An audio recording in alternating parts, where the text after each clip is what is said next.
Okay, I thought it would be interesting to make a video talking about how I mark up my Bibles and how I write in them. I got this system really from my dad.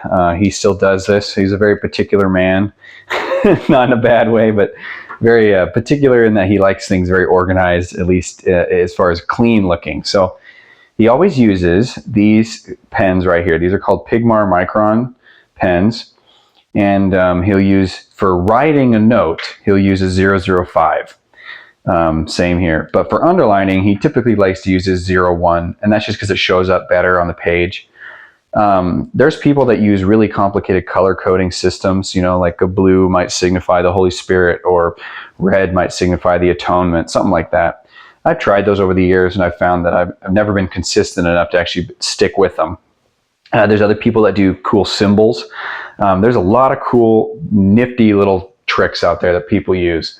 Again, I'm just very inconsistent, and I'd always forget, so I'd write it in one way, and then I'd, underline that color in another passage and realize I messed up the whole system, so it's not consistent enough. So me, really, I just go by how I feel. And right now, the colors that I'm enjoying are brown, blue, and black. Sometimes I'll think, I think I like green, or I like red, and I'll just switch it up. And really, that's how it goes. I'll read a verse, and I'll go, I feel like that verse should be underlined in blue. That's really it. There's nothing fancy about it. That's just my system. So now what sets it apart is a little different, is that my dad taught me how to do this, is that when he underlines, he uses a ruler. That way the line is extremely perfect. So here's an example. Here's something that he's underlined. Okay. And see here, he wrote, it is a perpetual statute throughout your generations. And then he wrote, and so as to make a distinction between the holy and the profane, between the unclean and the clean, and so as to teach the sons of Israel all the statutes which the Lord has spoken to them through Moses. So very, very clean. That's how he likes it, right? Or how he did it. And let's see. Let me give you an example of a note.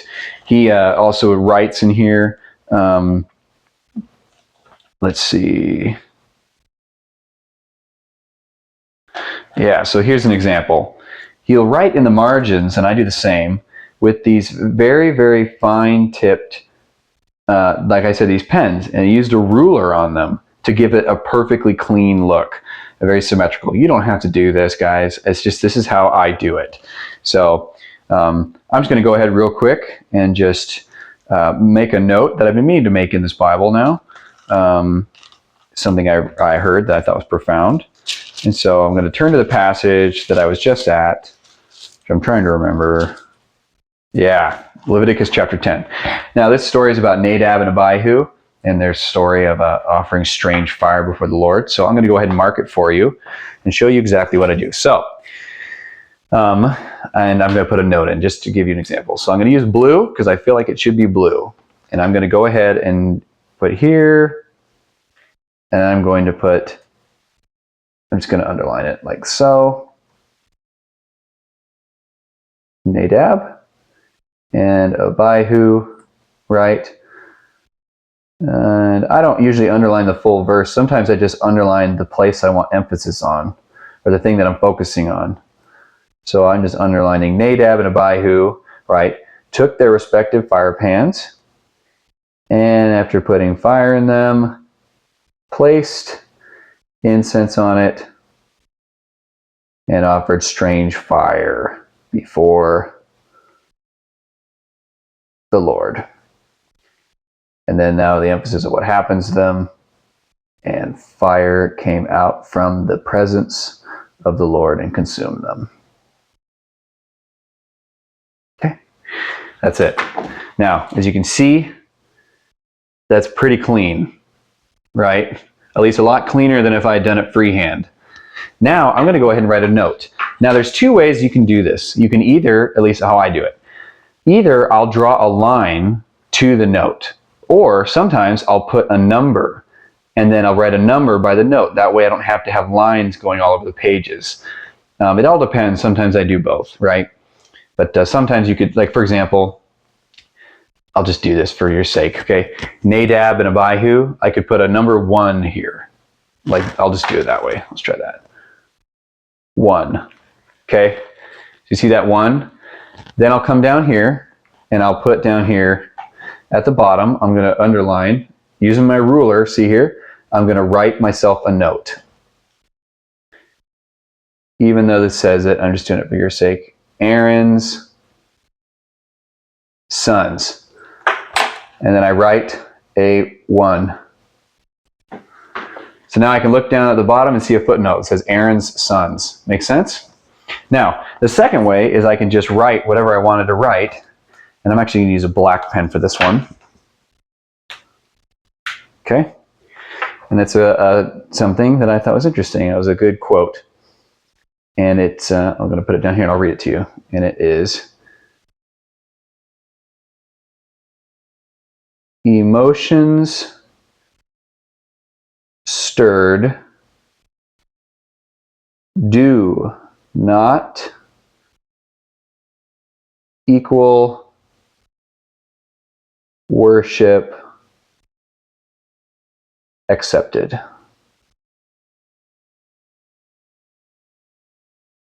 End quote. And I'm trying to remember the name of the guy that said that. I think his name was John Snyder from the Behold Your God. I don't know if you guys have ever done that Bible study. And I just did that freehand. I broke my rule. And then I'm going to go ahead and put a line going from here to there. And then I usually go through and I make sure, let's see, put the P down. X. It's a Q. Not equal worship accepted. John Snyder. Okay. So see that right there? Motion stirred do not equal worship accepted. Really, that's it. That's how I do notes in my Bible.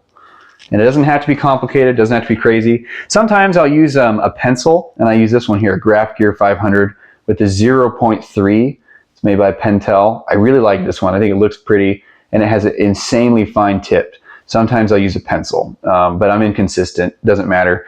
If I'm worried about a note being wrong, or I just want to do a quick note, I'll write it with pencil. That way I know I can take it out. But if I have something that I want really to last forever, use these Pigmar microns. These are fantastic pens. Like I said, they're archival quality, so they don't bleed over time. Some pens do that. They'll bleed.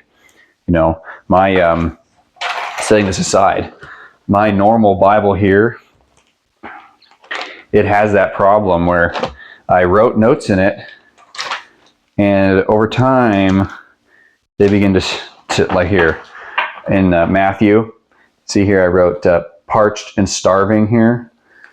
Well, you can see that what happened was humidity got to it, and I'm sorry, where'd it go? I just had it. Here we go, parched and starving. And as you can see, the humidity got to it, and it's beginning to show through over here. So, you know, something to be aware of, but Pigmar microns won't do that. Anyway, I hope you enjoyed that video. Nothing crazy here, not phasey, but I hope this blessed you guys. So anyway, I'll talk to you later. God bless. Bye.